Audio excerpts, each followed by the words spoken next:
నమస్కారం అండి. అంగన్వాడీ ఆశీర్వాదం ఛానల్కు స్వాగతం, సుస్వాగతం. ఈరోజు నేను మన పోషణ్ గురించి నేను మొన్నటి రోజు చెప్పుకున్నానండి. ఆ పోషణ్ ప్రోగ్రాంలో ఒకటి కాదండి మేము చేసేది, అంటే జూలై నెల నుండి ప్రారంభం అవుతుంది అది. దాంట్లో మేము ఏవైతే కార్యక్రమాలు చేస్తామో చాలా రకాల కార్యక్రమాలు చేస్తుంటాము.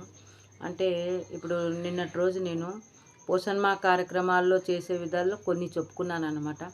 ఈరోజు ఏజీ గర్ల్స్కి మేము ఏం చేస్తాము అనే విషయము చెప్పుకోవాలనుకుంటున్నాను. ఈ ఏజీ గర్ల్స్ అంటే 11 సంవత్సరాల నుండి, అంటే 9 ఏళ్ళ నుండి మేము వాళ్ళ కేరింగ్లో తీసుకుంటాము. ఎక్కువగా 11 నుండి 14 సంవత్సరాలు, 15 నుండి 17 సంవత్సరాల పిల్లలు అనమాట, ఆడపిల్లలు. వీళ్ళకి మేము అన్ని అవగాహన కలిగిస్తుంటాం అనమాట, అంగన్వాడీ టీచర్లము. ఎలా అంటే వాళ్ళకి మీటింగ్ పెట్టి ఖచ్చితంగా ఆ పోషణ్ ప్రోగ్రాంలో తర్వాత ఏజీ గర్ల్స్ గురించి కొన్ని రోజులు వస్తుంటాయి, ముఖ్యమైన రోజులు. ఆ రోజుల్లో ఖచ్చితంగా వాళ్ళ దగ్గరికి వెళ్ళి, లేదంటే వాళ్ళని మా సెంటర్కి పిలిపించుకొని మీటింగులు జరుపుతూ ఉంటాము. మా సెంటర్ అయితే స్కూల్ ఆవరణలోనే ఉందండి. మామూలు గవర్నమెంట్ స్కూల్, గర్ల్స్ స్కూల్ ఆవరణలోనే ఉంది. మేము అక్కడికి వెళ్ళి ఏ చిన్న మీటింగ్ ఉన్నా కూడా మేము చాలా రకాలుగా అక్కడ మీటింగులు జరుపుతుంటాము. ఆ మీటింగ్లో వచ్చేసి ఆడపిల్లలందరికీ వాళ్ళకి తగిన జాగ్రత్తలు, అంటే ఎలాంటివి, వాళ్ళ మామూలుగా వాళ్ళు ఉండే వ్యక్తిగత విషయాలైతేనేమి, వాళ్ళ పరిశుభ్రత గురించి, తర్వాత వ్యక్తిగత విషయం గురించి, తర్వాత వాళ్ళ చదువు గురించి, తర్వాత వాళ్ళ భవిష్యత్తు గురించి అన్నీ చెప్తూ ఉంటాము. వ్యక్తిగతంగా అంటే వాళ్ళు ఎలా ఉండాలి, ఎలా ప్రవర్తించాలి సమాజంలోన, ఎవరితో ఎలా మాట్లాడాలి అనే విషయాలు చాలా చక్కగా అన్నీ విడమర్చి చెప్తూ ఉంటాము. ఎలా అంటే వాళ్ళ మీటింగ్ జరిపినప్పుడు మేము ఆ వీడియోలు మేము ఖచ్చితంగా పెడతాము. వాళ్ళు వ్యక్తిగతంగా అంటే ఈ మధ్య కాలంలో ఆడపిల్లలు చాలా ప్రతి ఒక్కటి, అంటే ప్రలోభాలకి లోను కాకుండా ఏ కొద్ది మందో అలా అవుతారు.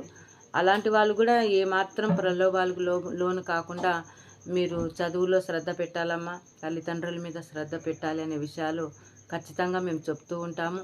అలాగే ఎవరైనా వంకరగా మాట్లాడిన అబ్బాయిలు అయితేనేమి, ఎవరైనా పురుషులు, అంటే వాళ్ళకి సంబంధించిన వాళ్ళు కాకుండా ఎవరైనా అలా మాట్లాడుతూ ఉంటే, ఏదైనా కూడా అనరాని మాటలు ఏదైనా అంటుంటే ఖచ్చితంగా మా దృష్టికి తీసుకురండి.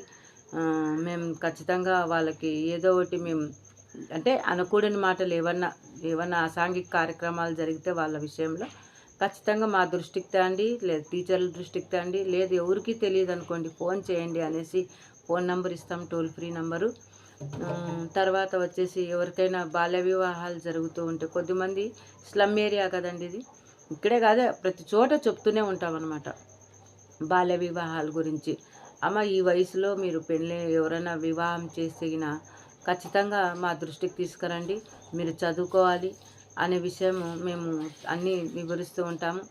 అలాగే వాళ్ళు తినే తిండి విషయం అండి, ఖచ్చితంగా ఏజీ గర్ల్స్కి అయితే ఎవరికో ఒక 100 మందిలో ఒక 10 మందికో మంచి రక్తహీనత తక్కువ ఉండేవాళ్ళు మాత్రం చాలామంది ఉంటారు. ఎందుకంటే చాలా కొద్ది మంది మాత్రమే హెల్తీగా ఉంటారు. అంటే ఎలా అంటే వాళ్ళు ఏది తినడానికి ముందుకు అంటే శ్రద్ధ చూపరు అనమాట. కాబట్టి ఈ విషయాలు కూడా వాళ్ళకి చాలా చక్కగా అన్నీ చెప్తామన్నమాట. అమ్మ మీరు ఖచ్చితంగా ఇవన్నీ తినాల్సిందే, మీరు ఈ పోషకాలు ఉన్న పదార్థాలు తినాల్సిందే. మీకు చూడండి బ్లడ్ తక్కువ ఉంది, రేపు పొద్దున మీరు భవిష్యత్తులో ఉద్యోగస్తులు అయినా కూడా, తర్వాత ఒకవేళ తల్లులైనా కూడా మీకు ఇప్పటి నుండి మీకు రక్తహీనత ఉంటే బాగుండదు కదా అని అన్ని విషయాలుగా వాళ్ళకి అవేర్నెస్ కల్పిస్తాము.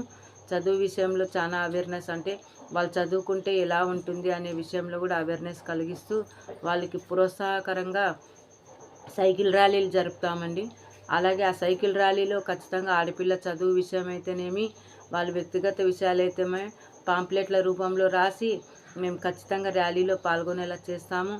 అలాగే వచ్చేసి వాళ్ళకి సాంస్కృతిక కార్యక్రమాల్లో భాగంగా ఏదైనా ఒకటి యాక్టివిటీస్ చేపించి ప్రైజ్ కూడా ఇస్తామండి. ఇలాంటి కార్యక్రమాలన్నీ పోషణ్ కార్యక్రమాల్లో జరుగుతూ ఉంటాయి. అలాగే ఆ పిల్లలకి వచ్చేసి మా స్కూల్లో కూడా ఏదైనా కూడా అన్ని బుక్స్ ఉంటాయమ్మా. ఆ బుక్స్లో మీ గురించి చాలా చక్కగా ఉంటాయి, అవన్నీ మీరు చదువుకోండి. అలాగే మీకు ఎవరికైనా అనుకోకుండా ఎవరైనా ఇలా వివాహాలు చేస్తుంటే మా దృష్టికి తేండి, మేము మటుకు ఎవరికి చెప్పాము. లేదు అనంటే ఈ నంబర్కి ఖచ్చితంగా ఫోన్ చేయండి అమ్మా అని చెప్పి చాలా ఇట్లా మీటింగ్లన్నీ జరుపుతూ ఉంటాం పోషణమా కార్యక్రమంలో.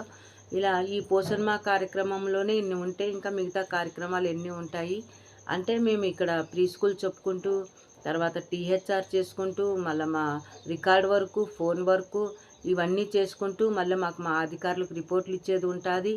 ఇవన్నీ చేస్తూ ఉంటామండి.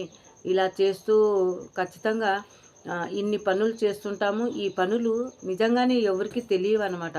మేము ఏదో వాళ్ళు ఏదో స్కూల్లోకి పోతుంటారబ్బా బళ్ళు వదిలేసి అనే మాట అంటుంటారు, కానీ మేము ఆ స్కూల్లోకి వెళ్ళి ఏం చేస్తుంటాము ఏం లేదు. ఆడపిల్లలతో ఇట్లా మీటింగులు పెట్టి ఖచ్చితంగా అవేర్నెస్ క్యాంపులు జరుపుతాము. పోషణమా కార్యక్రమంలో ఆ ఫొటోస్ తీసుకొచ్చి మళ్ళీ మాకు ఒక యాప్ ఉంటుంది. ఆ యాప్లో మేము అప్లోడ్ చేసేది ఉంటుందండి. కాబట్టి ఈ విషయాలన్నీ చాలా ఉంటాయి. అంగన్వాడీ టీచర్లు చేసే పనులు సముద్రం అంత పనులు చేస్తుంటామండి మేము కూడా. కాబట్టి ఇవన్నీ ప్రజలందరికీ మీకు కూడా తెలియాలి. తర్వాత పై అధికారులు కూడా తెలియాలి అనమాట. అరే వీళ్ళు ఇంత పని చేస్తుంటారా అనే విషయము. కాబట్టి దీంట్లో మీరందరూ భాగస్వామ్యం కండి. మేము చేసే స్ట్రైక్లో సమ్మెలో ప్రజలు కూడా భాగస్వామ్యం అయితే చాలా బాగుంటుంది. అందరు చేయి కలిసింది ఇప్పటికే, అందరి సపోర్ట్ అయితే ఉంది. కానీ ఎందుకో ప్రభుత్వం మా యందు ఒక మాట కూడా చెప్పడం లేదు. కాబట్టి మనం అంగన్వాడీ టీచర్లం కూడా ఖచ్చితంగా ఈ విషయాలు అందరికీ తెలియాలి. కాబట్టి మన బెనిఫిషరీస్ కూడా ఈ ఛానల్ సబ్స్క్రైబ్ చేసుకునేలా చేయండి. అలాగే షేర్ చేయండి, లైక్ చేయండి అమ్మ. నమస్కారం.